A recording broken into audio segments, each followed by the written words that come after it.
gentlemen, welcome to episode I forgot to look up the number of the Juggernaut Wargaming podcast. I am here with me. I'm Toph, hello. And I'm here with Spurlie. And we have got friend of the podcast, guest host for the first time ever, Alan! Hello. Alan! You'll know Alan if you've... Yeah, you'll know Alan if you've seen him in an airport, because... Wait. I have prepared. I prepared for this moment. Alan.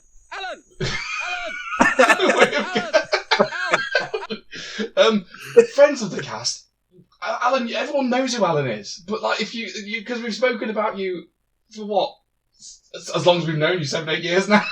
You've been like the off-camera member of the cast almost. Not one step back was my first time I met you guys, so yeah. Proper OG, right from the old days, yeah. I lost count of how many we went up to before I stopped doing it anyway. It was 7, I won it, that's what I remember. Oh, and that's how we stopped it, because the world had ended. Yeah. Like, we're done. He came, he saw, he conquered, and we can end it there. Anyway. Seems to be a theme. It was the same with Greg as well, wasn't it? You know. Yeah, that's true that. He rocked up. It's true that. Yeah, there is a pattern. The moment someone wins it off questionable notes, that's it. We're done. We'll turn it off. Yeah. Okay. How are we anyway, gentlemen? Good. Warm. Warm. Warm. It's not as warm as it has been. No. It's actually better doing it tonight than last night, I think. I too like post-apocalyptic temperatures, and walking around in the UK it's as hot as, like, you know, the Florida Everglades. But you know, it's nice. I'd have been, if this was like last night, or even one of the nights in the week, I'd have been doing this in skins. I would not have a shirt on.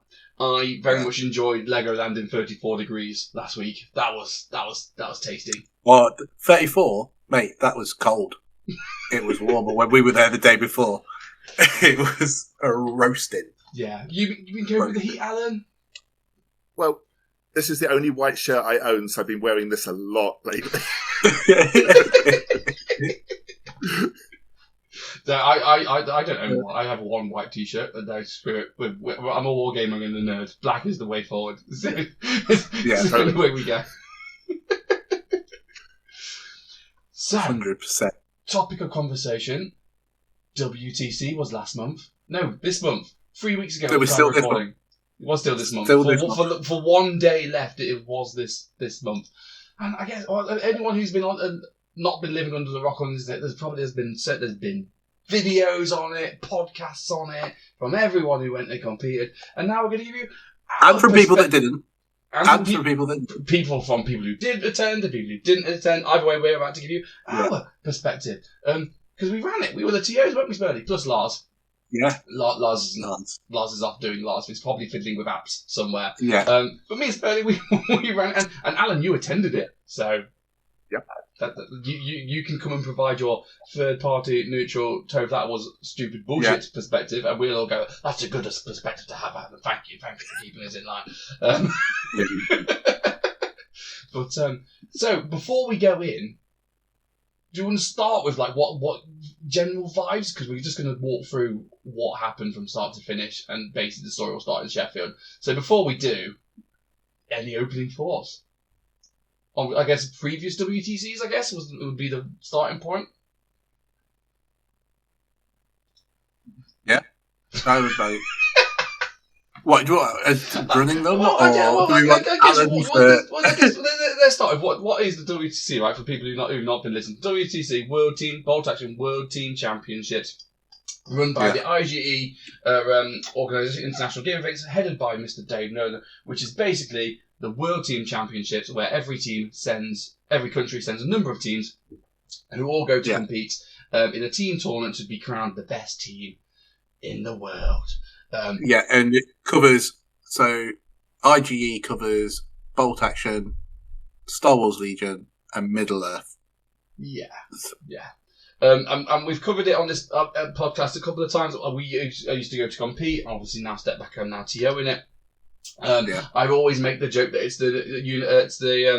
the disposable income championships, because it tends to be the players that can afford to keep going on international gaming trips, which is not a luxury afforded to many. And it bounces around the country. So we've previously done it in Poland, we've done it in Ireland, we've done it in Spain, we've done it in England, and as of this year, we all went to Copenhagen. So this, Alan, was your... Which is in Denmark. Seeing as you've gone country, and then capital city, just to make sure, you know.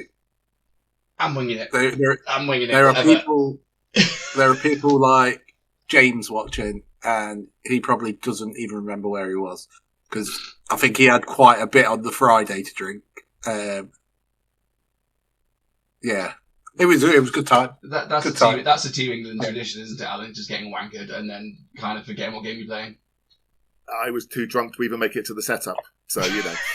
That's very true, actually. When we was all sitting up on the Friday night, where's Alan? At the bar, drinking £8 pints. No, I was. He was on bottles of wine. I remember he was drinking bottles of wine.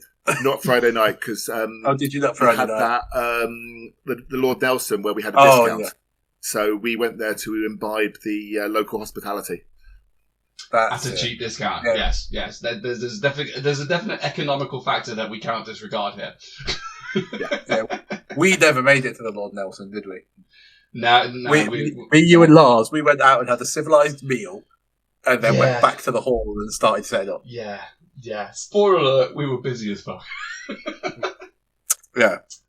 In Copenhagen for 4 days, and we probably saw 4 hours of it. Yeah. So, our story then at TO. Let's start off with Sheffield. End of 2025, well, in May 2025, we went to compete in England. I was on the England team then. We did shockingly bad because Phil shat himself. So there was a player down on the Sunday. So we didn't do great, but it's fine. I got absolutely rattled on Sunday. Had a great time. And Dave accosted me and was like, Toph, I need you to run the Bolt Action WTC for me. I was very hesitant because I was like, I kind of like playing. And I also kind of don't want to betray my teammates. Rich in particular, I was scared for my life, basically. Because Rich was like, don't be a dirty traitor. I think Rich could certainly make someone disappear, I would say. Yes. Yes. Yeah. He has been military trained, so I'm assuming he remembers at least enough of it to kind of knock people out. Disappearing of people. Exactly. Yeah. But I had a hard negotiation with Dave, and the hard negotiation, I had two rules for me to jump ship to TO. First one was to get my own hotel room, my own bed. Yeah. Standard, I ain't sharing rooms. I'm too old for that now. Yeah. Get over it. No, want me a room. And then I asked for... That hurt me, actually. That did hurt you. Yeah, but you should stop being a loud snoring git in the hotel room. Plus, Luke, I don't know on tour, apparently. You know how badly I sleep away from home. Yeah. How messed up, how busy that weekend was. I needed my own room. That didn't become a want anymore. That was a requirement. And the other one was I want rivers tables to be made. I want rivers. Did I get rivers? Not rivers still on the cards, ladies and gentlemen. That bit's still on the to-do horizon. List, on the horizon. Yeah. So first step, and then and also in that bar in Sheffield, we also grabbed Lars because I first met, had my first game with Lars that day. He was a good lad. I was like, Lars, come be a TO with us, and he was like, oh, that sounds like fun. And further mistakes that Lars made that we were going to. This is going to be the episode of mistakes that Lars made. Basically. Yeah. You know what they say though? Those who can't win the WTC, TO it, isn't it? That's the saying. Yeah. So. Yeah. Don't worry, Alan. You'll be joining us soon.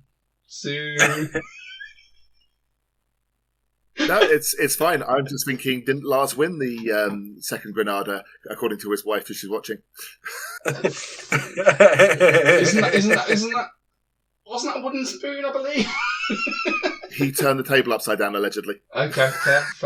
Hey, there was many scoring mistakes that weekend, so maybe Lars is one of them. Who knows?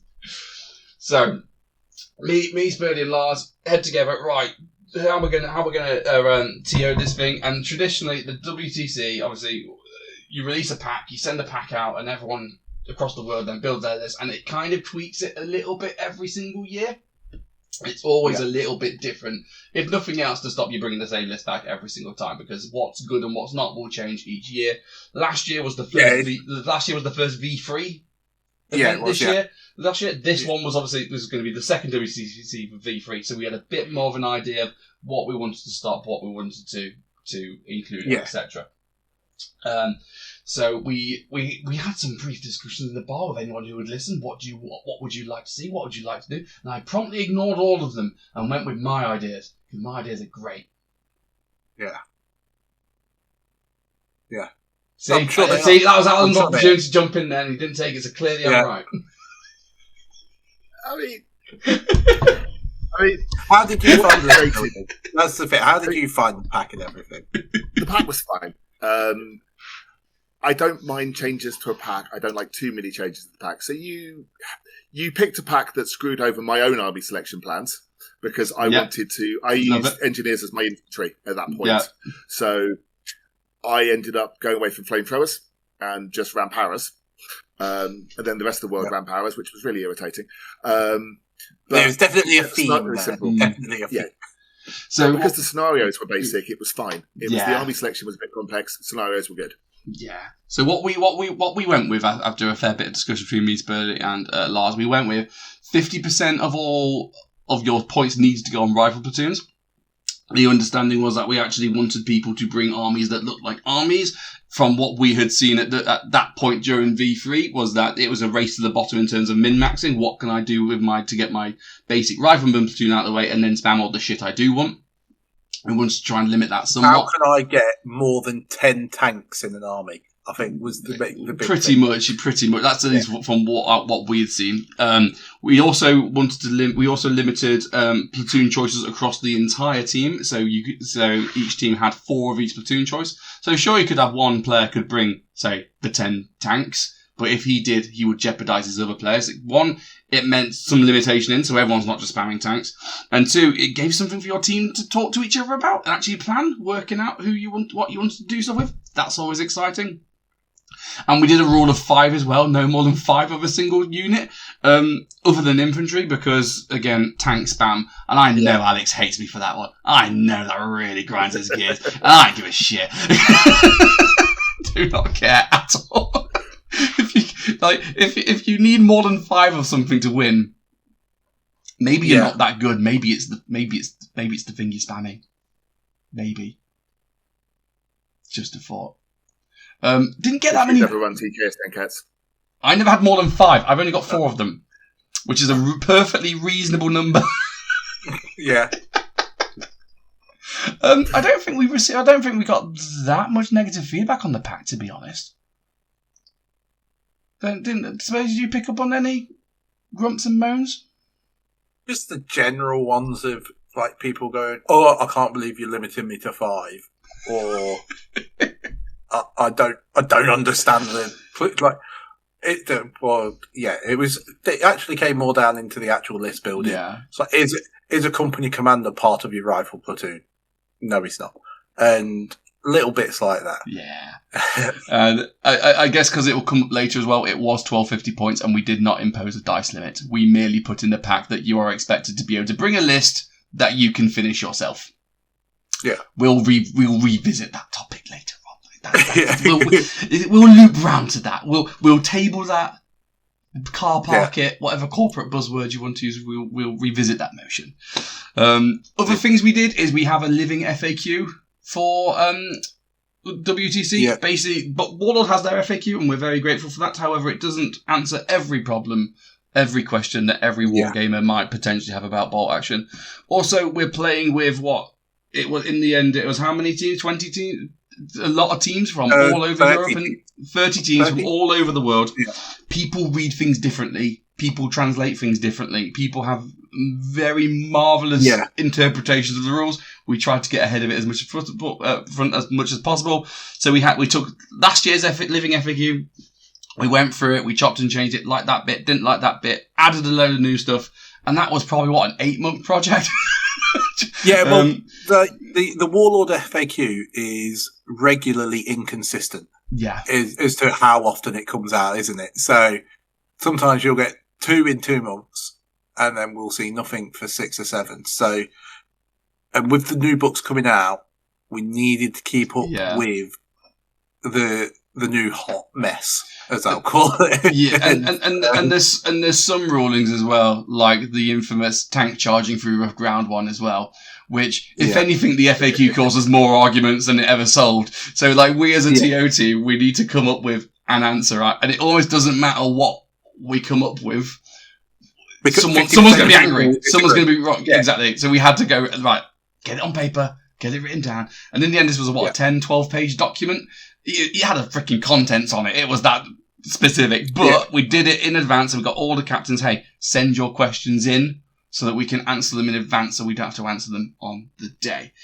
Even to the point where we had to clarify, how do you shoot a man? How much of a man needs to be present on the base? What do you do when a man's lying down? Like, all these things, all of these things normally you never ask, because you just play like normal human beings and gentlemen, yet gamers, especially at a tournament, it's their opportunity to become, I don't know, the most argumentative folks you've ever met.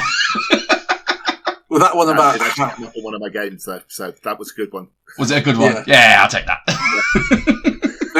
That was when the Japanese box set released, and you'd got the guys modelled in their little foxholes, so all they had was their head showing, and it was basically just a base that you pushed around the board. Like, well, of course, nobody's ever going to see it, so he's always in cover, or he's just... He needed something of like, somebody would have modelled their entire army with just heads sticking out of bases.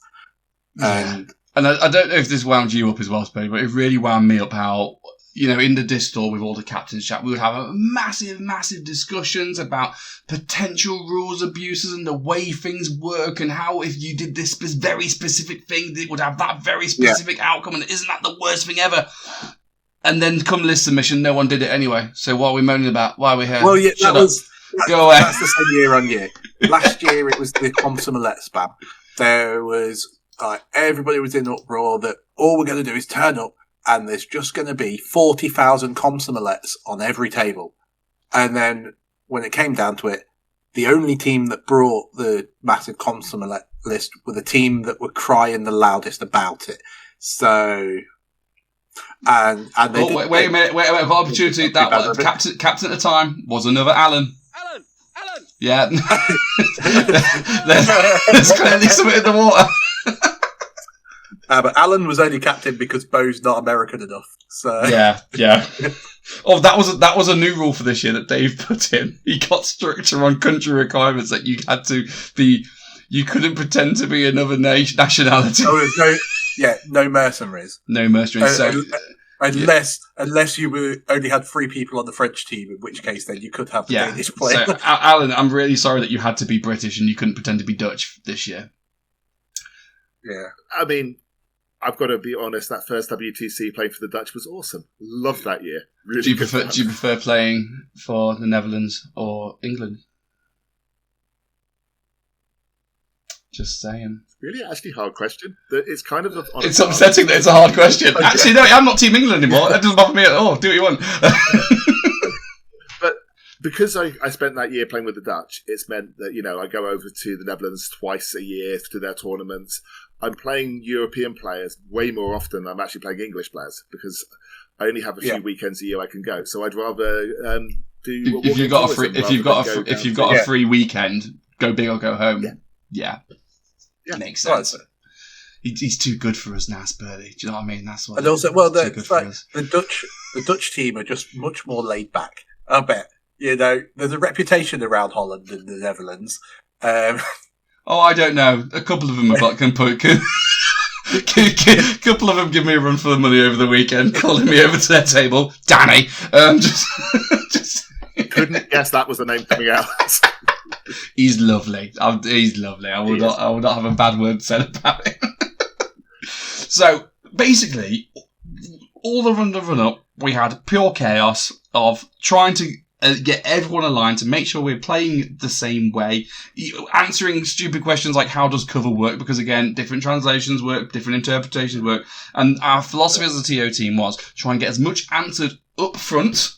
So then that creates less confusion and less headaches that we have to do on the day. Because some questions take days for us to answer.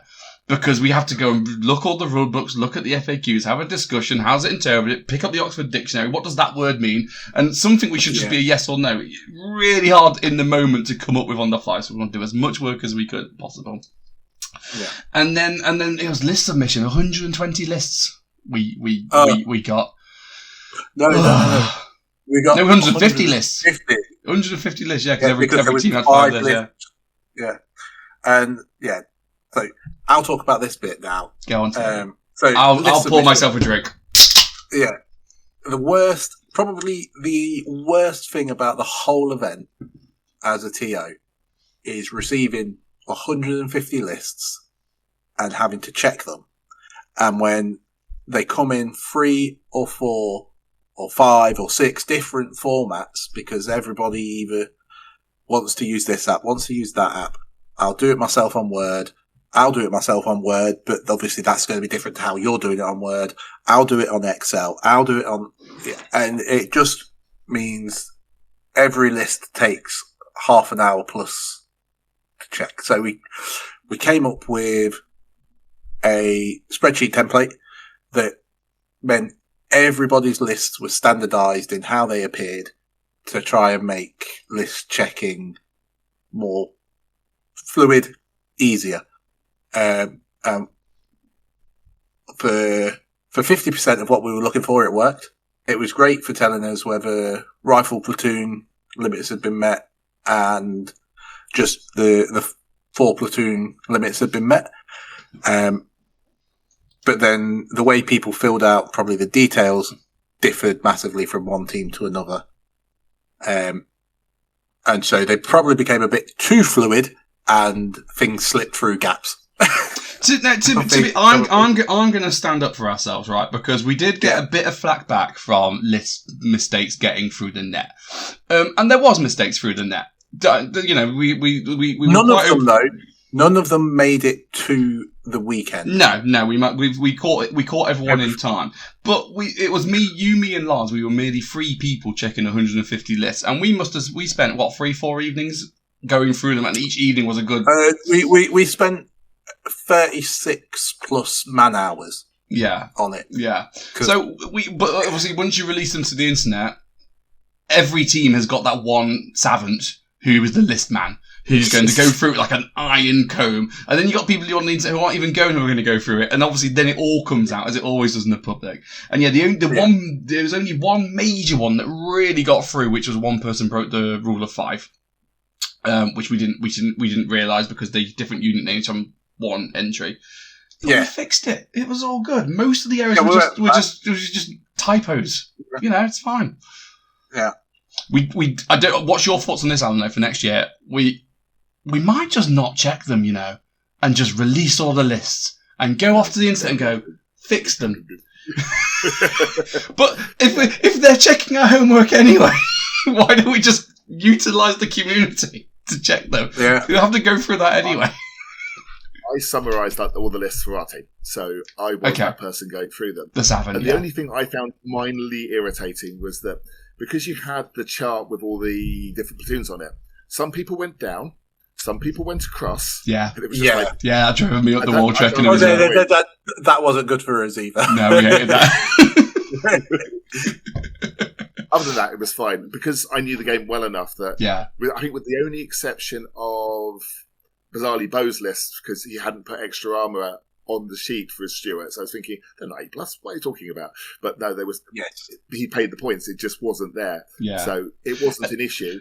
And that's what most of the problems were, right? It was, I paid for this, but I didn't list my options properly. Yeah. There was 1 or 2 complaints we got that the lists weren't specific enough because they didn't list like rifles, and that they didn't list that the Hanomag has got a machine gun. At this point, I'm like, it's not for us to spoon feed you what the lists contain, right? If you're going to the WCC, you need to know that Hanomag has a machine gun. I'm really sorry, but that's just the way the game works. But so yeah, there was some mistakes, but I'm not crying over it. It's on the day, lists were fine. I didn't have a single person running over to me going, "Oh, my opponent's list is illegal." Yeah, there was none of that. I don't. So I'm assuming Lars is the same because we spoke without each other the way through. So, anything else that will happen beforehand we want to cover before we get on to the actual weekend? Tables, or is this going to be part of the actual weekend? I guess we can talk about pre, or is this?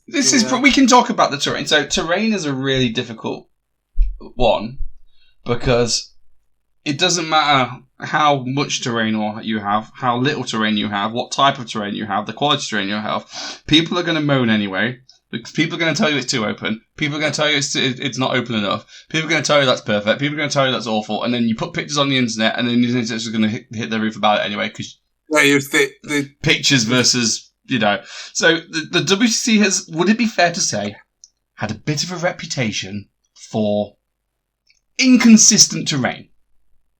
Yes. I'm trying to be as diplomatic as I can. Which is a real shame because Dave put such a lot of effort into the terrain. It's all hand painted by him for the most part, all hand printed by him. So his part, he's got a print farm he set up in his garage, and his poor wife has to, for 11 months of the year, has to basically lose the conservatory because it's full of terrain boxes. So a lot of effort goes into them, and bless his soul as well, Dave absolutely goes 150% into each board, trying to get the theme right. Right, what is this board? Oh, this is downtown Cairo. Oh, that is a Normandy village. Do you know what I mean? And then dickheads like me come along and go, well, that's not very competitive. So it's a really difficult balancing act.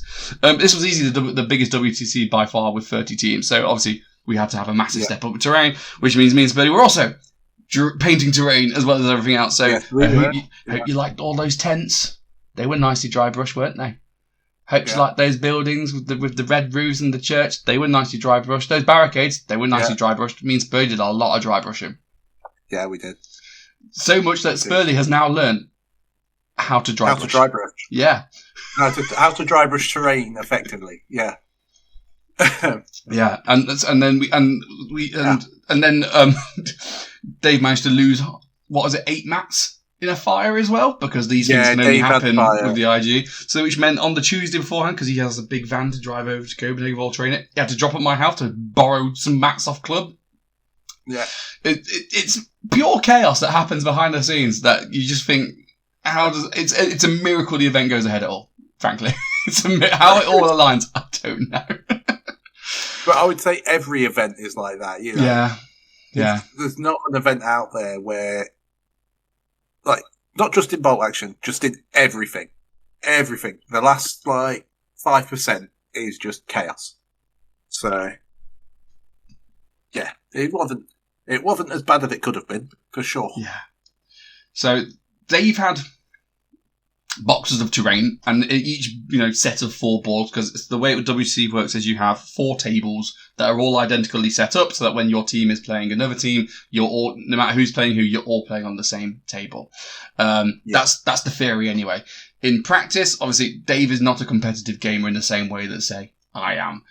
Whilst he clearly does a good job running the WTC, there's a reason he gets people like me and Spurlie and Lars on board to do the actual TO in day-to-days, because we run TOs far more. We have a lot more experience in these sort of things. So Dave will come up with a wonderful theme.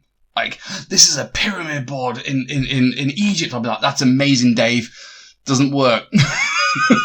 For X, Y, and Z. No. Or maybe it's too busy. Maybe it's not busy enough. Maybe there's not the right fire lines. In my opinion, as someone who runs events. So, part of our job is saying, right, yeah, we got the terrain. The terrain is vaguely in this vibe, vaguely in this theme. How do we then convert it into an actual usable table? And that we can't do until the day, really, because when we're looking at terrain, this is a box of tents. There's 30 tents in here. That's not a board. That's just a box of 30 tents. It's not until you get it all out on the table and see it that you can then go, that's how it should work and stuff. So Dave, to his credit, he does try and come up with terrain maps and stuff, but it was all a bit, we'll wait and see and find out exactly how these things should work. The terrain maps worked well for getting terrain on the table. Yeah. So just in a consistent fashion, so that then it made tweaking the tables a lot easier. Yeah. So definitely 2 big thumbs up for Dave for that. Because it also as well meant that we weren't doing everything. You could give the map and the boxes to a couple of people and they knew what they were building. Yeah. Yeah. So, what did you think of the maps, Alan? Yeah. I didn't see them. I was. He was asleep. Yeah, couldn't give a fuck. Yeah, there it is. Yeah. So, our flight was at 6 o'clock in the morning at Stansted. Yes, right. So if you know scheduled, we got on the plane and then they were kind of like, "Whoops, sorry guys, plane broke." So we had to move. Yeah. But they were like, "Plane broke, but not 100% broke. We tried to fix plane. We sat there, and then they're like, nah, plane broke." It's like, it took us, what, they 30, 40 minutes to get in the air? There was, it was when we were on the plane, and it was like, right, we're going to need to take some time to assess how long it's going to take us to assess how long it's going to take us to repair the problem. And then they came back, and it's like, right, we've assessed how long it's going to take us to assess. That in a microcosm is what's wrong with our country. It might take us 15 minutes to assess how long it's going to take to repair the problem. And then after so we ended up taking off at the same time we should have landed in Copenhagen. Yeah. And also to backtrack, obviously 6 a.m. scheduled flight. That's from Stansted near London. If you know me and Spurlie, we live in Leicester, which is a good 2 hours north. So we needed to leave at 1 in the morning. If you also know anything about me, I suffer from insomnia. Sleep does not come easy to me. So I had a serious debate. Do I try and get some sleep or go, fuck it, and we just go motoring through? I did decide, no, I'm gonna try and go to bed early. Couple of things scuppered that. The first one was my co-host Spurlie having a giant fanny about how packed the suitcase was and freaking him out so much he had to drive over at 7 o'clock on the evening before to weigh the bag with me because he didn't trust us to do it in the morning. No, we would never have done it at 1 o'clock in the morning. At what point can I say I told you so? It was fine. It was only fine when I came across and you weighed your bag and then you were just like, oh yeah, maybe I should take out this like 2 kilo of a card game that I've put in there. We had 200 grams each way to spare. So I think it was justified in the end. And then when you picked up your suitcase and you were like, well, this is a plastic suitcase. This is going to be way less than your fabric one. And it weighed 3 times as much. Oh, so. Whatever. Anyway, finally got Spurlie out of my house. That was fine. Went to bed. And actually, no, because at that point, my neighbour was using a chainsaw. Or at least I thought it was a chainsaw. And he was cutting trees down in his garden. Try sleeping with that. Actually, it wasn't a chainsaw though. He was cutting slabs with a stone saw. So it's a still saw. Whatever it was. Either way, I got no sleep. And then at that point, and then it finally shuts off. And I'm like, you know when you know you want to sleep but you can't.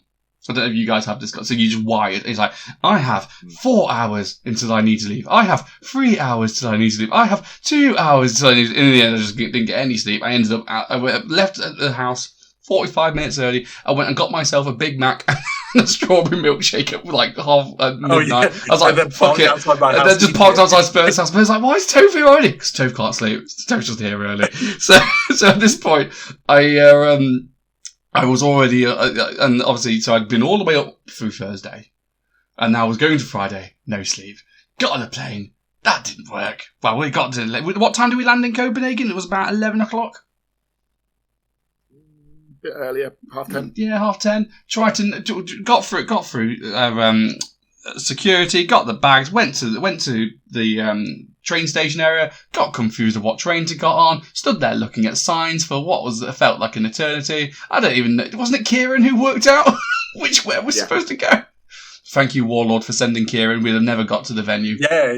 If it wasn't for Kieran. Finally got on a train. And then got off at the venue, walked in. That was about 11:30 at that point, wasn't it? Where we finally met with Dave. And we met with Dave with a van that was full. And the first job was unload the van. The venue was a sports hall, which we didn't have access to technically until 9 o'clock that night. There was a little unloading area at the back we could take everything out. So we could unload the van, take all the mats out and everything. But we couldn't actually start setting up until 9 o'clock that night. Which is a good job too, because just unloading the vans and setting all the mats out, that took a good, 3 hours or so. Because we didn't actually get free until 5 o'clock? Yeah, something like that, didn't we? Yeah, Yeah, just moving boxes and shit. So, and we got to enjoy 2 hours of Copenhagen on Friday night. 2 hours? Yes. Luckily, because we have Lars with us, and Lars lives in Copenhagen, we had our own guide. It was amazing. Yeah, he took us to Balamory. Yeah. Nijhaven, and we got some food, and I decided it was very pretty. Checked into the hotel as well. Spurlie pissed me off at this point. Royally pissed me off. Actually, I don't think I've been as angry, Spurlie, with you as you've pissed me off a couple of times in our friendship, but this one took the frickin' biscuit. To start with, it was quite innocent, but through a series of unfortunate events, so it became the worst thing I've ever done in his life. At this point, I've been awake for what?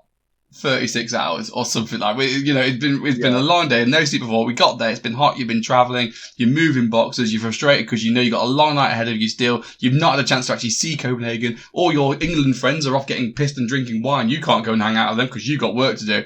And then we finally get to the hotel room, and then Spurlie's room, he's got to share a room with another TO, which he's very salty about because I've got my own room. And he's somewhere on the second or third floor. He's on the peasant floor. I'm on the seventh floor, like an absolute legend. And Spurlie's a salty little bitch who can't get over it. So when we go into the lift, as he's getting out, he goes, "Bye, Toph," and hits every single button on the fucking lift.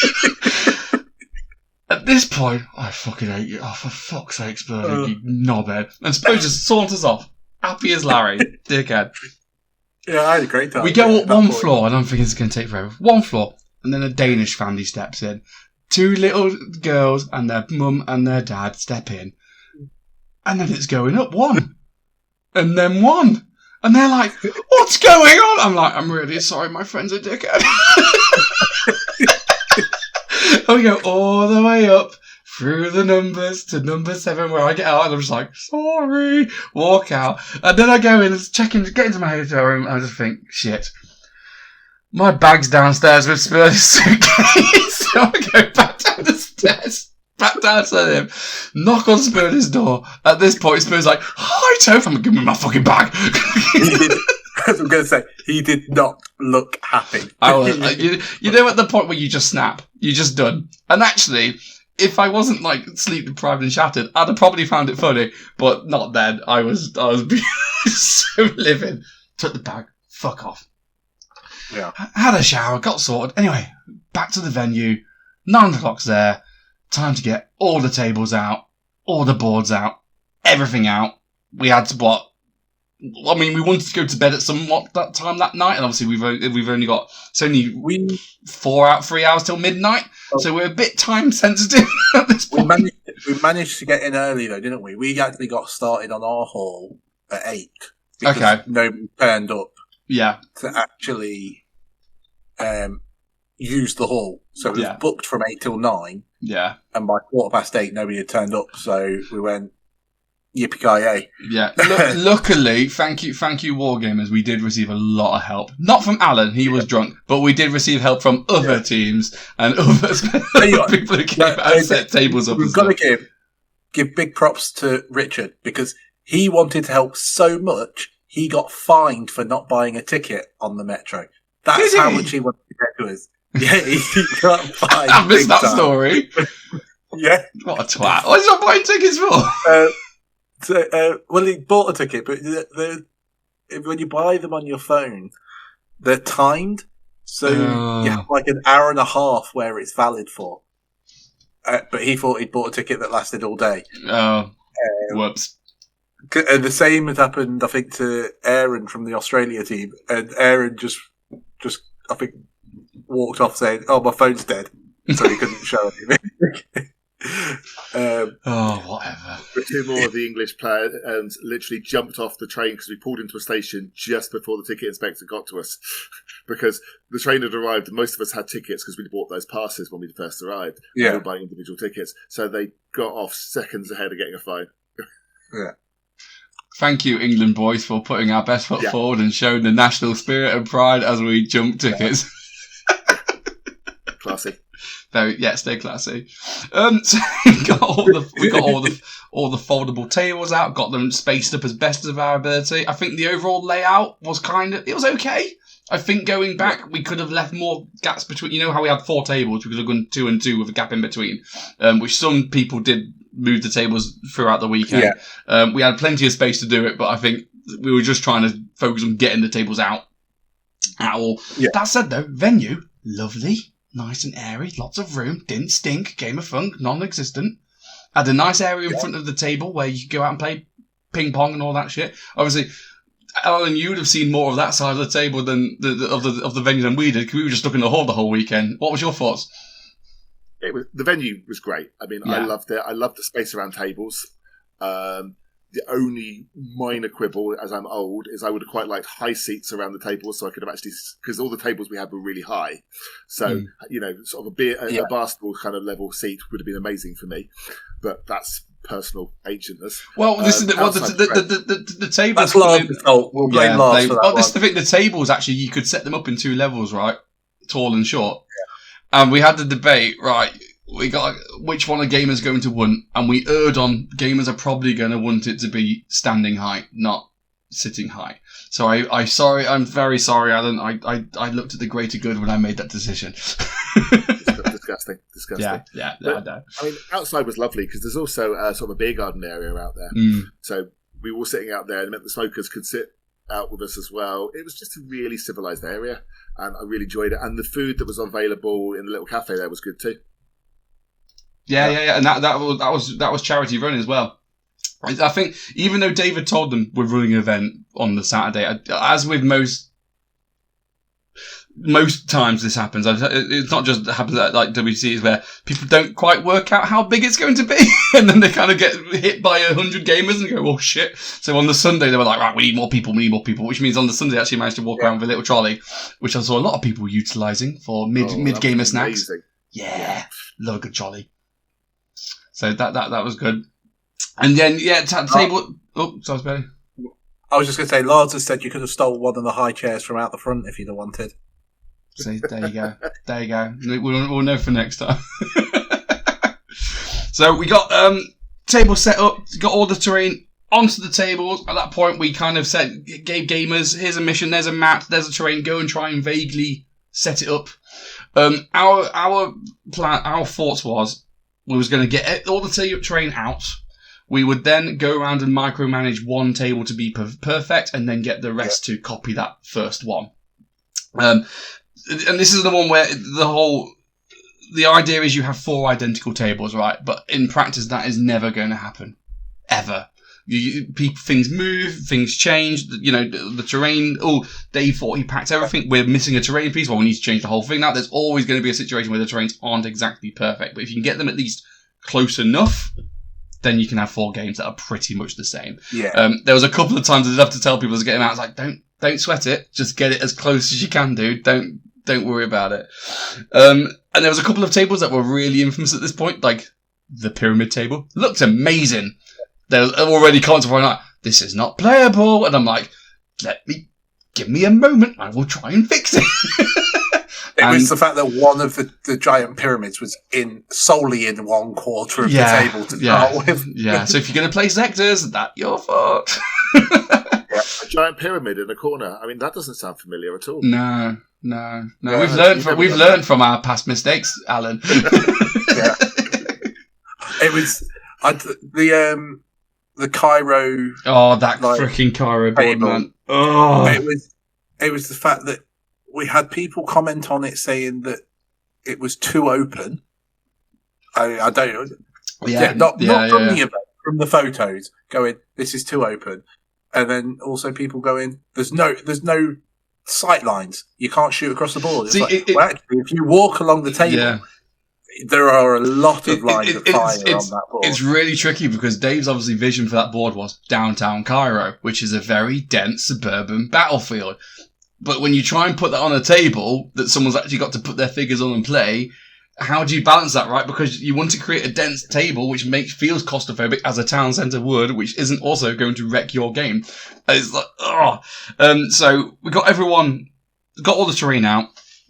sent everyone away, but we held back and I'd like to give a shout out to the Australia team. It was Aaron and it was Jackson, and Bo stayed late as well. So they stayed with us till midnight, going around micromanaging these tables. So they sacrificed, and the Australian guys were also jet lagged to fuck like we were. So shout out to you boys. And we went round as a group, table by table, and we went, right, here's the group of 4. Let's look at the one on the end. That's all 4. So it was me, Spurlie, Lars, Bo, Aaron and Jackson as well. We all looked around and went, right, let's make this table work. Beep-de-bobbly-boo, cool. We're approved, sign off, match it, move on. And we did that around each and every table. So there's definitely some tables where the layouts weren't perfect, 100%. But I think in the time that we were given, with the options available, I, again, tap myself back. I think we did an all right job.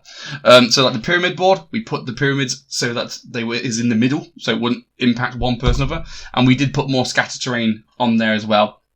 Yeah. Craters, rubble, stuff like that. So you did have some bits to hide behind. Did you actually play on the pyramid board, Alan? No. Okay. Can't ask you. But I didn't do that one. Okay. I've heard enough people moaning about the pyramid board, but this is the thing. The idea is you've got a load of different types of terrain. Some more open, some more closed. Yeah. You know, trying to get that balance. I stood staring at that Cairo board for a good 20 minutes going, how the fuck do I fix this? Yeah. In the end, my solution was keep the buildings and the ruins, but then clump them. Yeah. So you'd have like 4 buildings like right next to each other, just so there's actually more space in between the buildings for you to put your models down and stuff. So the idea was that it's still busy, but leaves you enough room to actually maneuver your models. You did play on that board? How bad was it? I did. So when I saw it, my first thought was I would love to play this at a campaign tournament because this is an amazing board to play on. In all honesty, a mixture of my opponent's list, my list, that board gave me the softest win of the weekend. Because we were playing Fog of War, and my opponent had artillery. Yeah. So I just brought on powers behind, killed 3 artillery pieces. But you know that's the way. Sometimes you get fucked by mission and board combo, right? Like that's just the way it goes. Yeah. You know. So that game, I killed 3 guns.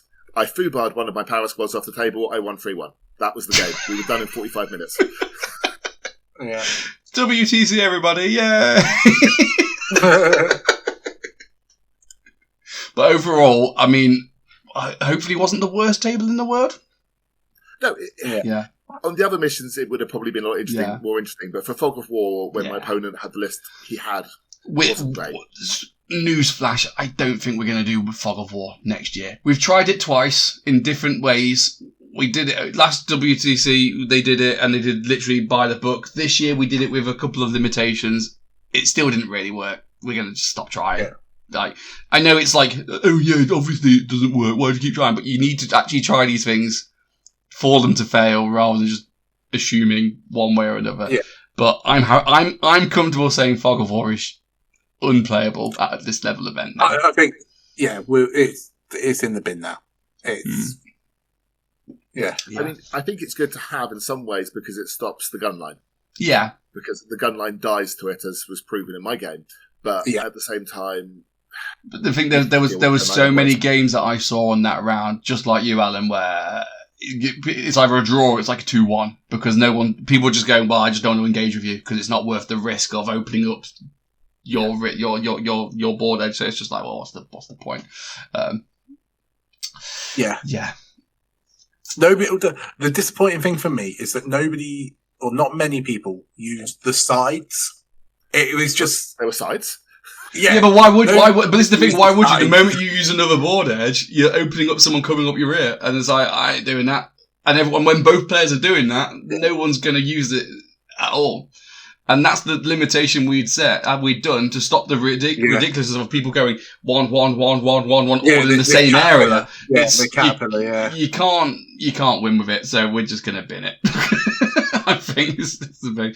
Is there any other boards you did like playing on, Alan?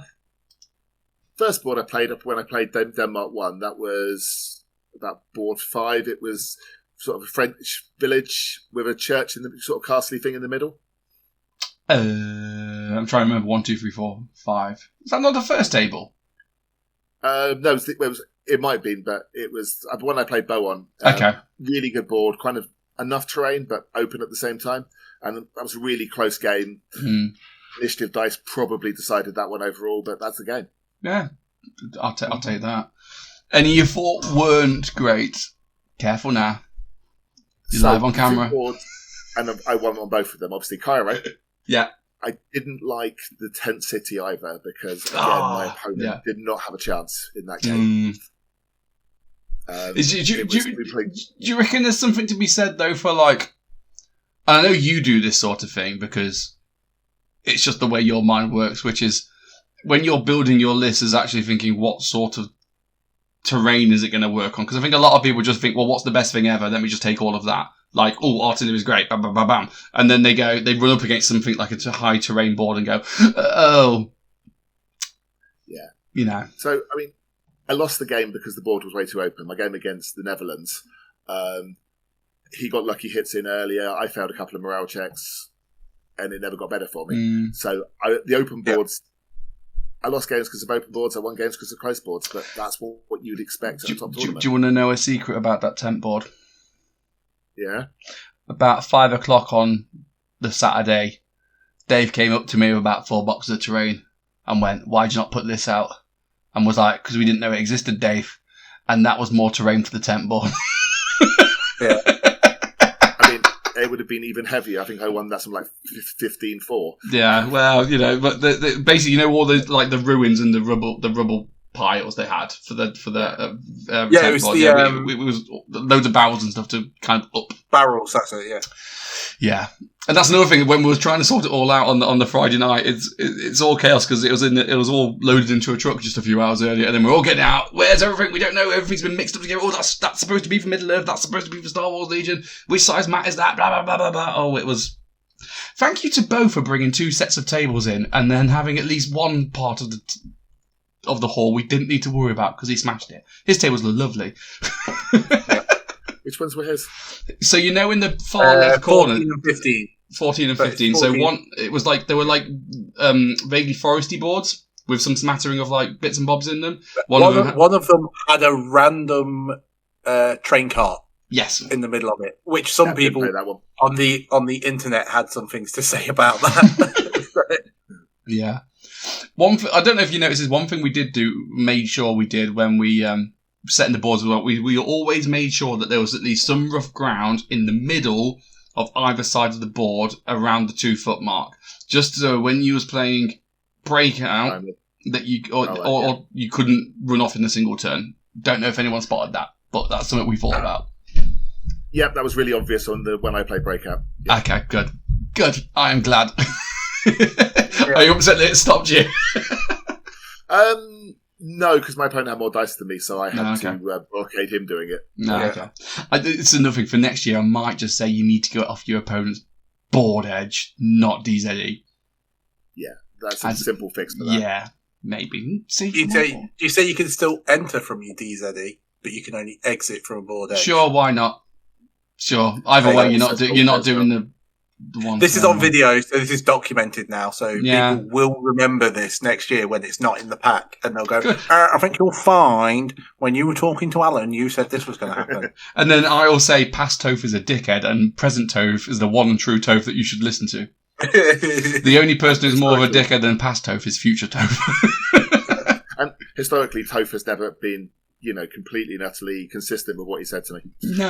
No, it's a really easy place to be because you can never be wrong. Just never accountable either, but that's fine. Who needs accountability in this day and age? So all that was done, and we was back in our hotel rooms we then had one drink in the bar, didn't we, as we all kind of went. Yeah. So I don't think we actually got up to the room till 1 a.m. No, it was earlier than that. Was it? It felt like 1 a.m. Oh, on the Friday night. Yeah. Yeah, the Friday night was earlier than that. The Saturday night was when we had the drink in the bar. Friday night we just. I'm losing the will. Okay then. Yeah. And then, whatever time, first time for sleep ever. Yeah. I did finally get some, and was back up and in the hall for 7 o'clock in the morning. Getting everything ready. First thing we did is we told everyone who's not competing to get the hell out of the hall. Which I know will upset some people.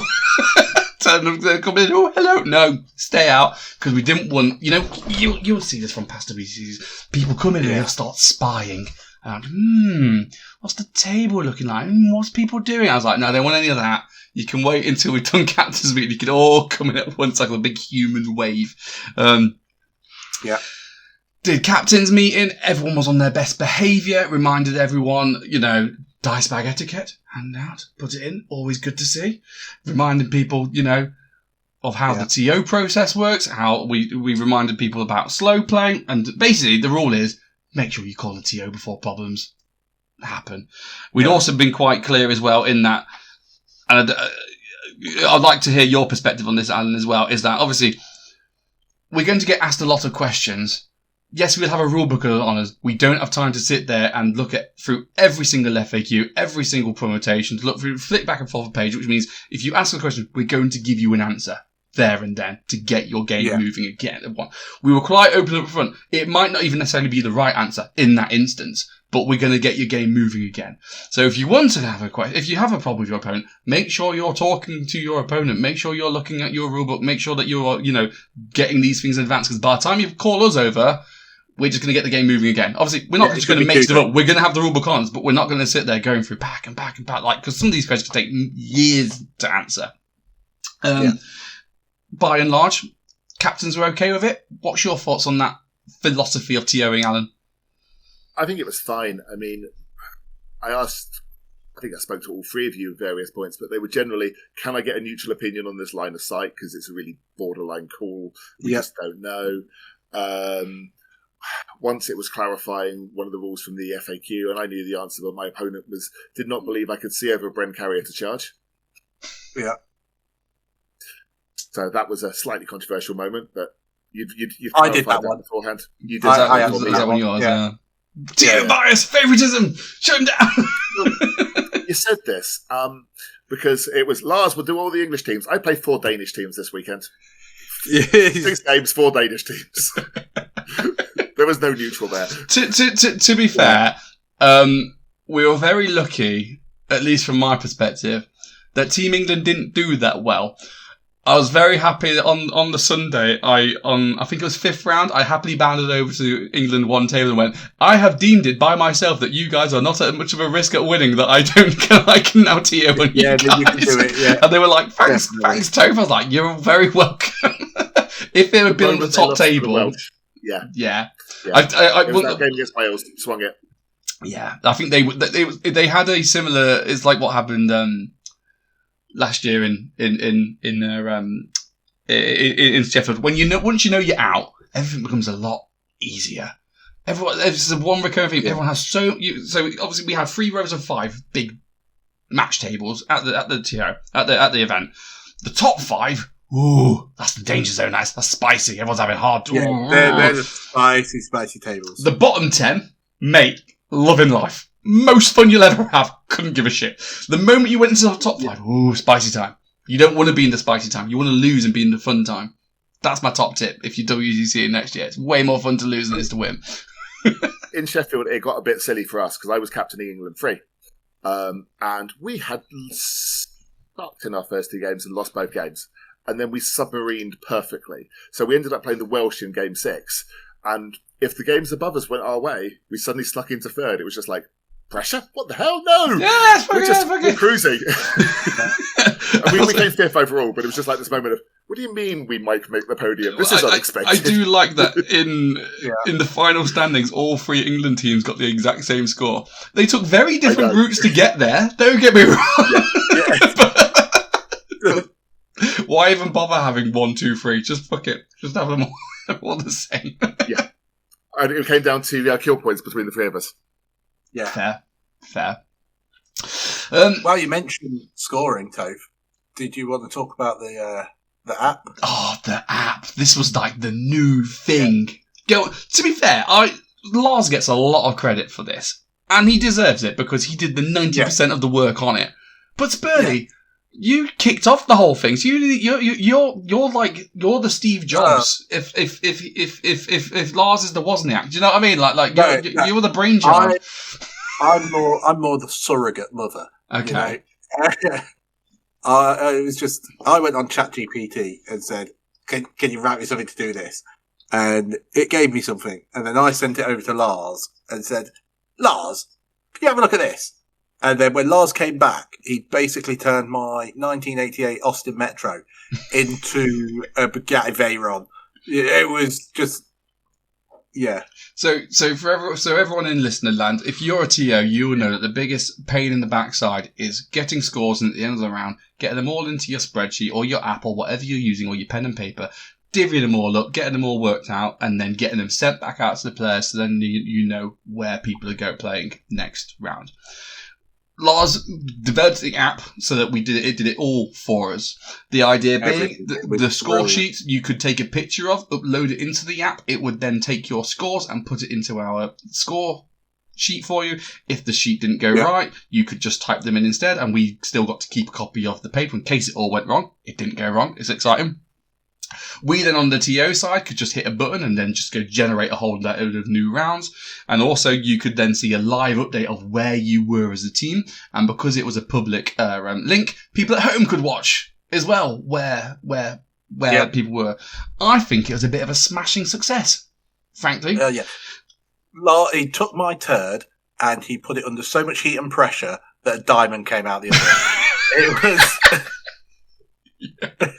And again, it's like we did find a few bugs. There was a few scores that were going wrong and a display wrong, but we had 120 play testers who were able to find bugs and stuff. I think Lars loaded 3 or 4 new versions during the event because he'd be like, "Oh, I've just found a problem." There's at one point where he was ringing his wife and being like, "Go on my computer, load up the program, load up Python, can you just typing enable, and his wife's like, "What?" Because this is like the shit we do behind the scenes. And he's already, literally the day after we landed, he's already doing another version for next year. Man needs to chill out. Lars, I love you, but chill the fuck out and just take a break. Only downsides for me was the app didn't take into account which table you played on. That was a pain in the backside for us. It was supposed to do it. That was a bug, and we weren't brave enough to try and fix it. Yeah. It was in the original version, but through iterations, that code had fallen by the wayside, it would seem. So that has already been updated for version 2. Yeah. So that there'll also be there's not running around changing table numbers. To make where they're going. To make sure people hadn't played on the same table, if the app was putting people on a table that they already played on, we went with the very highly technical skill of ran round the hall and swapped the table numbers over. So, table 1 is suddenly that one there. Just so that you didn't work all the time, did it? It didn't work all the time. No. Then we went to the very, very technical thing of turning to the table next to the table that somebody already played on and goes, have you two teams played on that table? And they go, no. And we go, right, everyone swap. No. Another problem we thought is that you could go in and edit scores after the round had finished. They didn't close themselves off. We had one incident of a... No, that wasn't... That wasn't editing the last round. Oh, it was editing... Somebody put scores in on Saturday night for round 1 Sunday morning. Yeah. So... That was a thing we had to fix. The only other nice to have is it was really nice for you guys to be able to see your scores, but it also took a lot of the fun away when you knew who won the moment the round 6 ended because you just looked on the app. Yeah, we would like a hide score button. Yeah, that's been put in already by Lars. Yeah, but it's public until the end of round 5, and then basically the table goes offline. For round 6. I thought it was quite funny because only about half the teams knew you could do that. So the England players were the ones who actually went over and told the Poles they'd won. What's that? Poland didn't know they'd won. Oh my god! Oh, they should have get the gobshot. I think Alex went over and told them. Oh, Alex! Oh, dickhead. No, it's always so awkward when somebody congratulates you for something you don't even know you've done. It's like, I just played Bolt Action. Yeah. It's when people say, well done, you've got a really nice podcast. sorry, what? I just chat shit and record it, and then some people listen to it. That's all that happens. I don't freaking have any skills or talent. Spur's the brains of the operation, not me. If I'm the brains, then that says a lot. Exactly, yeah. This Tim Pot podcast doesn't get itself on Facebook Live, does it? Yeah. What's your overall thoughts of the app anyway, Alan? Step in the right direction? I know there was a couple of grumbles from oldies going, me no good with technology. Like, ironically, a certain famous YouTuber really struggled to use an app, which I find hilarious because he's a YouTuber. And you'd think you'd be better at technology. Apparently, some technology more than others. Who knows? I liked it. Yeah. The only thing in hindsight, and you fixed that during it, would have been, because we're all thick, tell us we had to keep the teams in the same order. So, England 2 on one side, Denmark 1 on the other side. Let's keep it straight down in one line. Yeah. If that had been highlighted beforehand, I wouldn't have seen any issues at all. That was highlighted in the captain's briefing. Was it? So I can't even remember what I did say. Okay. Lars definitely said Team A on one side, Team B on the other. Yeah. Blame your captain. Was it Charlie? To be fair, I don't know if we actually were any of the problem teams, but I didn't know it was a thing. So he might have just been making sure it was right, and I hadn't noticed. Yeah, no, I never. There was actually the only time we had a problem like that wasn't because they put different players different sides.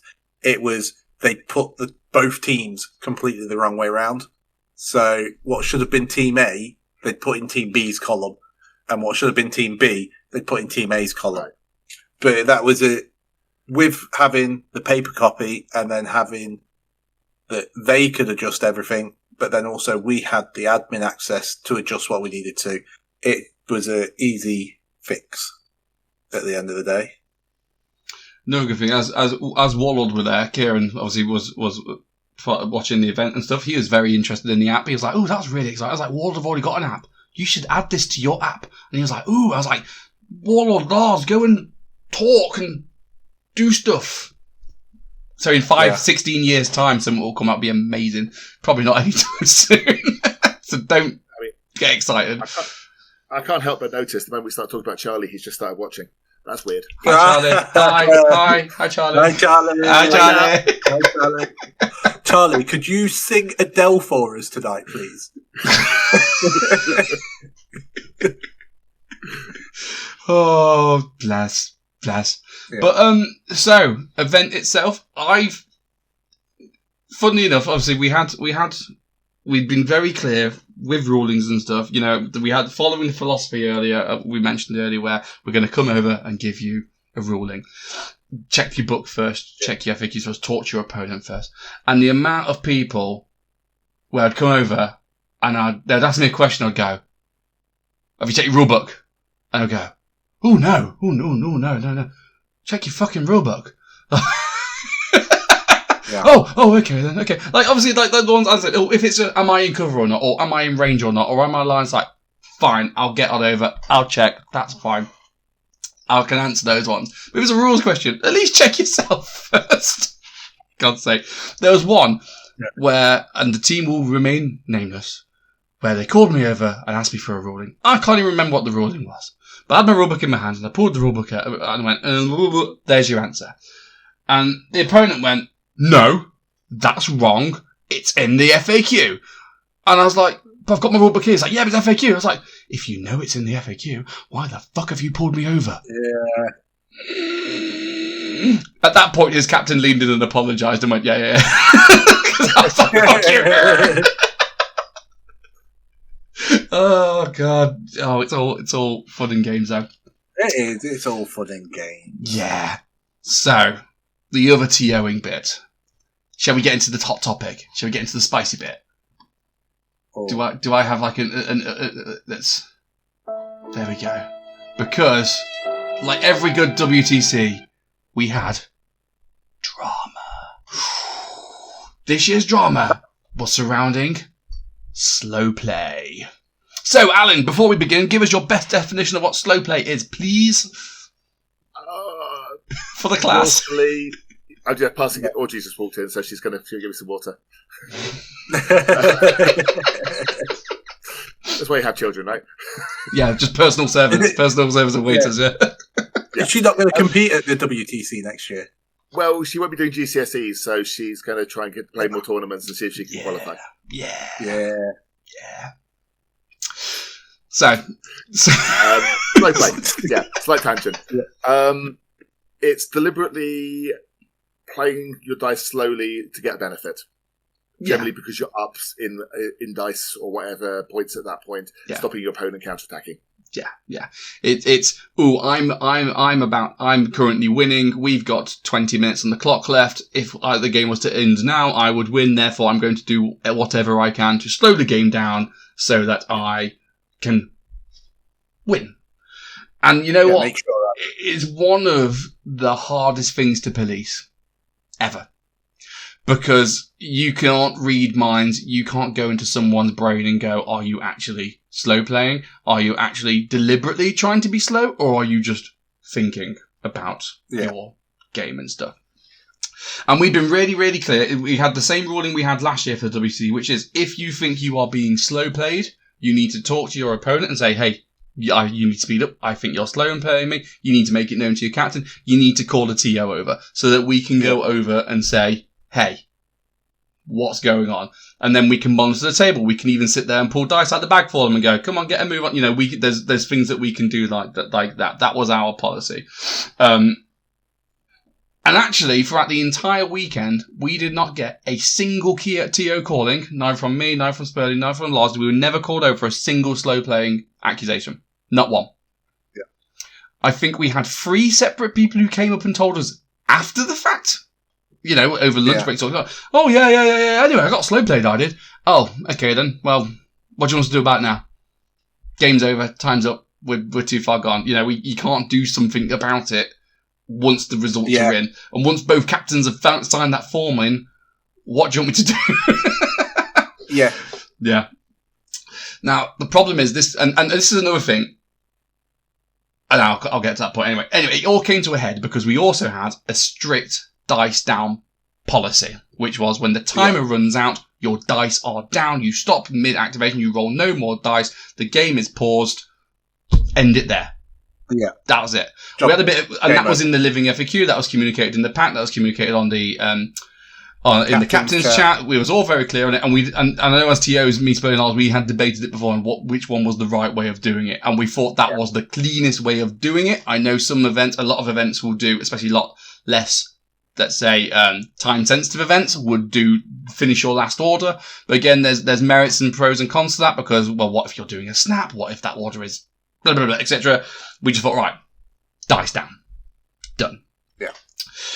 All came to a head because the last game on the top table that may have decided the entire event ended under those circumstances. Dice down. Shit, I was just about to finish my go, which could have, we obviously don't know, could have killed a unit, could have brought a loss to a draw to a win, could have swung the entire game. Now, there's lots of chats going online, there's been lots of talk about online, because obviously it's the top table, it was quite public, it was quite, well, I mean, you can go and have a look, you can go and see online what have you, can go and watch the video, because luckily we streamed it. And there was accusations of slow playing flying around. Oh, I would have had time to finish this. I wouldn't have been timed out if I hadn't been slow played, etc. Again, just to reiterate, from our perspective, at no point were we called over, even though we were walking around and monitoring that table, because hey, it's the top table, and you can see on the camera, Spurlie was there, I was there, Lars was there. At no point were we called over. And this is the thing, it's really difficult for us to stand up 2, 3, 4 meters away from a table, look on it and go, is he being slow played? That's not. Yeah. It's hard when you're playing the game to make that decision, let alone if you're TOing it. And we weren't called, and the one person accused us of being called over and then ignoring the call, which I took that personally. We checked the footage. That didn't happen at all. Yeah. I tell you what, we also called over. You know, for the top table, here's a bit of trivia for you. For the top table, I was asked the question, TO, yeah? What's a 5 on the superficial chart? Well, I could tell you if you want to know. It's fucking immobilised, you dickhead.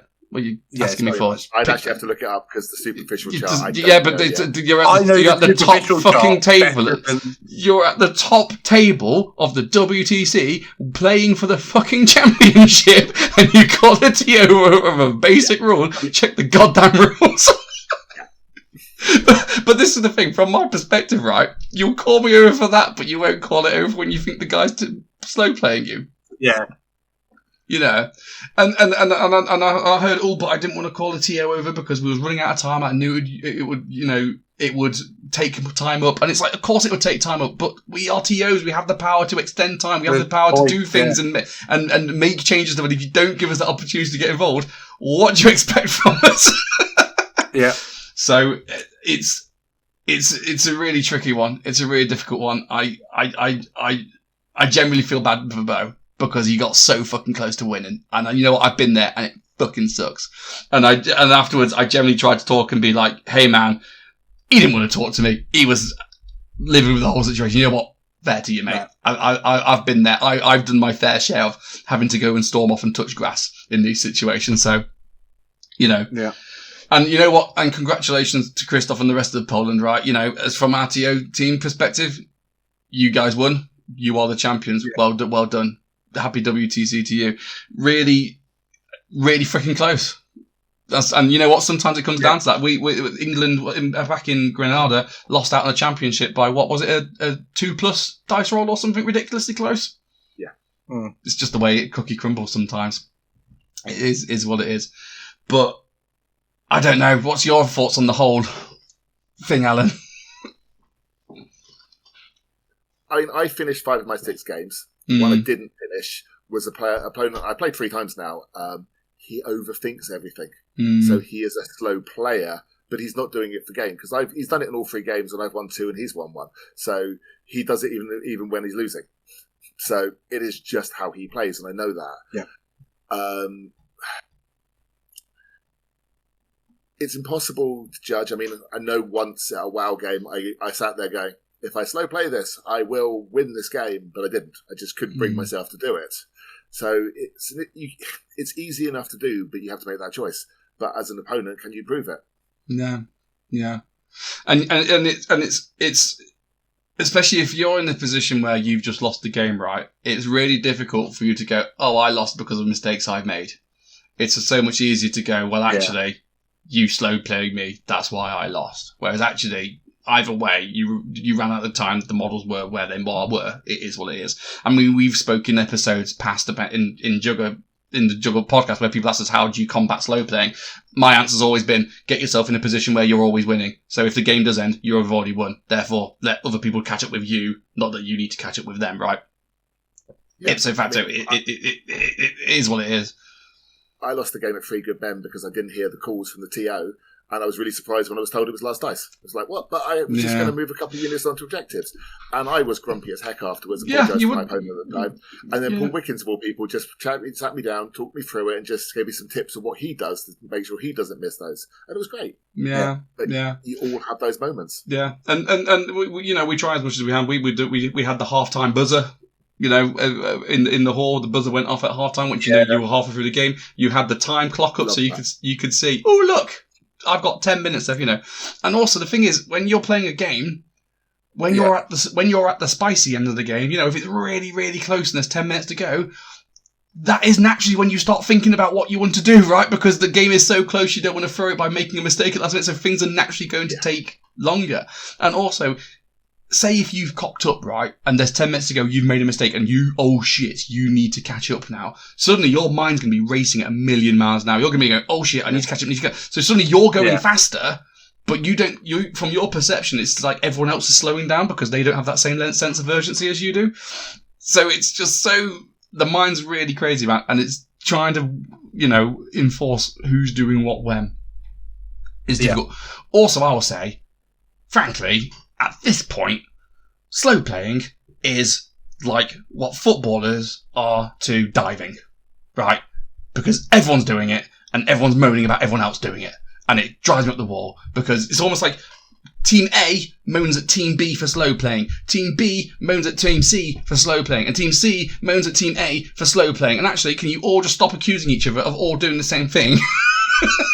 Yeah. Either there's an entire international conglomerate of bolt action slow players, or you're all just, you're all just pointing fingers at everyone else doing the same thing that you're apparently also doing.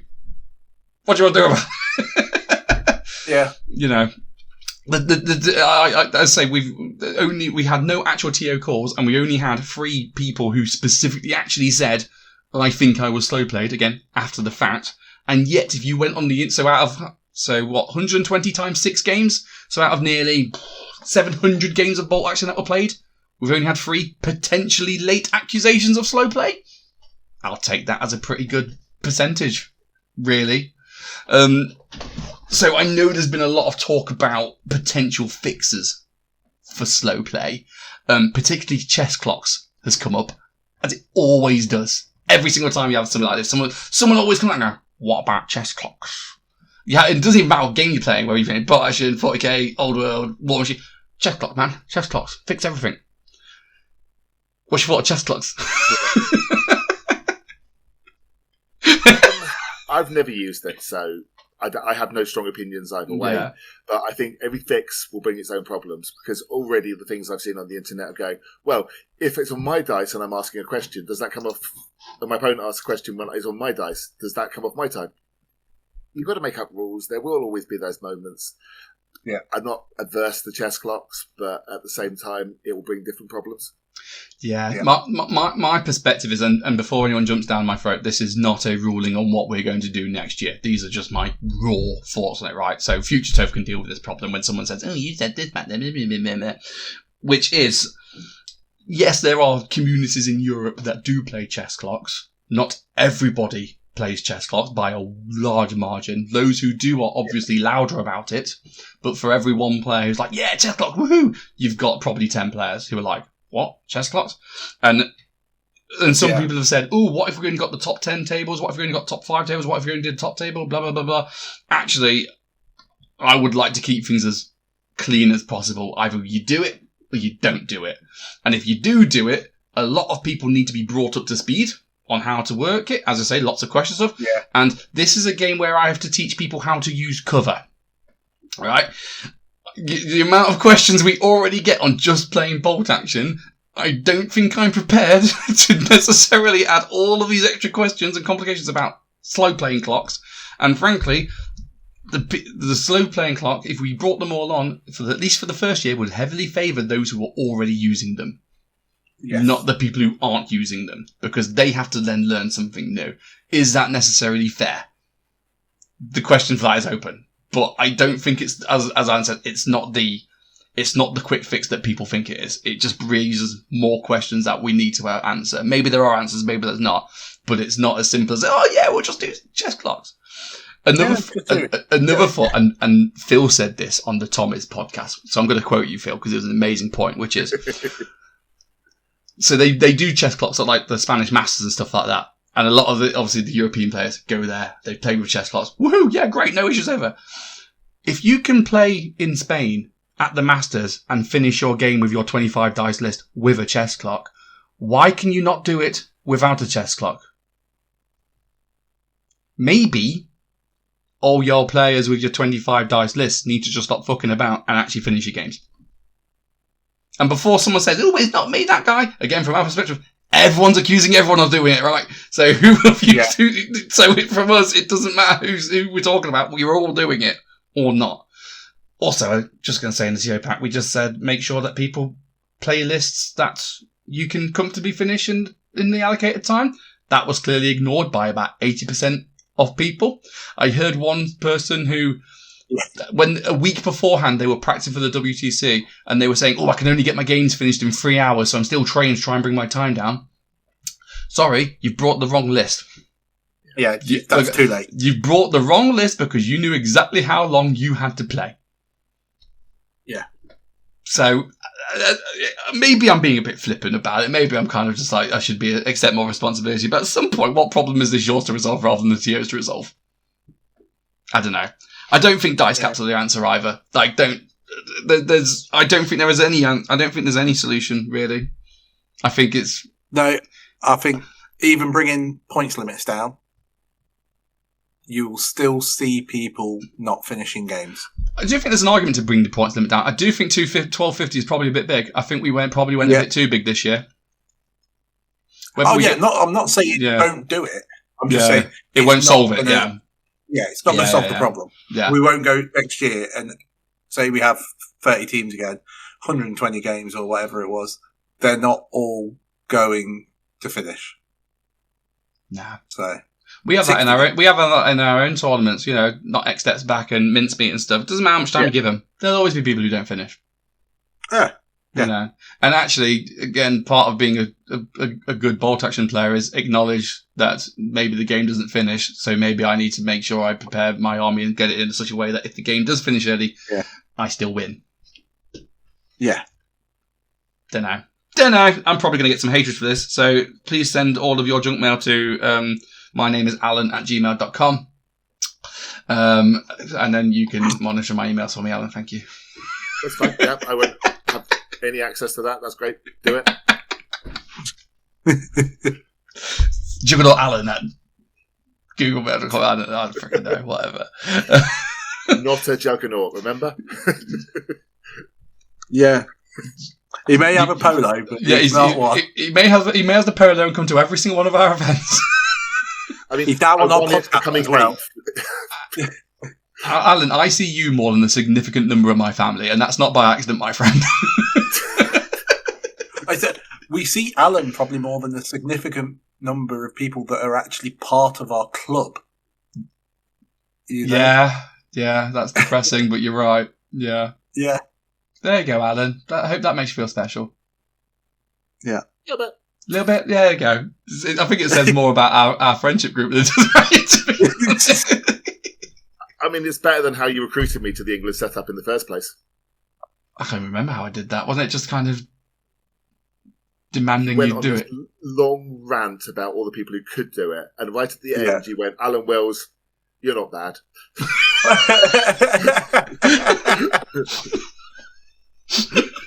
You went, "You're good, Alan. You're okay." The system works, The system works. There's evidence here. You've come to 3 WTCs now. You're probably going to make it a 4th. 4 WTCs. 4 about to make it a 5th. The Dutch, 3 for England. There we go. So on the whole, I think it was quite successful. I was saying on the day when people were asking me how do you think it's going, WTC is there's always like a bit of drama. There's always a bit of an issue. They're always resolved for the next year, and then something else always comes up. It's the 2 steps forward, 1 step back approach. You're slowly making progress, slowly, and we brought on a boatload of notes and feedback and everything for next year. We'll bring it all on board. We're going to make some new mistakes next year. Be fine. We'll fix that too. Yeah. But on the whole, I think it went okay. I think it went all right. 99.9% of people shook my hand at the end of the day and said goodbye. Yep. No one punched me on the way out. I'll take that. Yeah. I think that's only because Bo couldn't bear to look at you. Fair. As I say, I've been there. I understand the rage and the hatred. Yeah. Not vice versa for Bo, but just from being in the situation where you come close and then lost. Yeah, I get that. But yeah, I think I'm down for running next year. So we're running next year, Spurlie? Yeah. Yeah. Whenever we get the dates. Yeah. Certainly, yeah. And the location. We still don't know where we're going. Yeah. So, where would you like to go, Alan? We'll give Dave some pointers on where we should go. I really enjoyed Copenhagen. Yeah. Great place to go. Very expensive city, but it is what it is. I just like going somewhere else. I've done Granada. I mean, the only place I wouldn't want to go back to was Sheffield. So that was shit. It's really frustrating that the England WC was so crap because we as a country did not put our best foot forward. Do you know what I mean? Like people who came from abroad must have come and gone, "Is this it?" And it's like, no, that's not it. That's a shit place. We have so much nicer venues and places we could have gone. I am grateful John Ross took the American teams on a tour of all the really interesting British museums. Yeah. Because they at least saw the best part of our country. Yeah. Down suburbs of Sheffield was in a shit Hilton that's closed a month later was not a was not a good look. I guess it's like going to Detroit in America and being like, look at this, and then being like, nah, it's not. Yeah, because even Detroit's got quite a history, hasn't it? Whereas but Sheffield's got a history.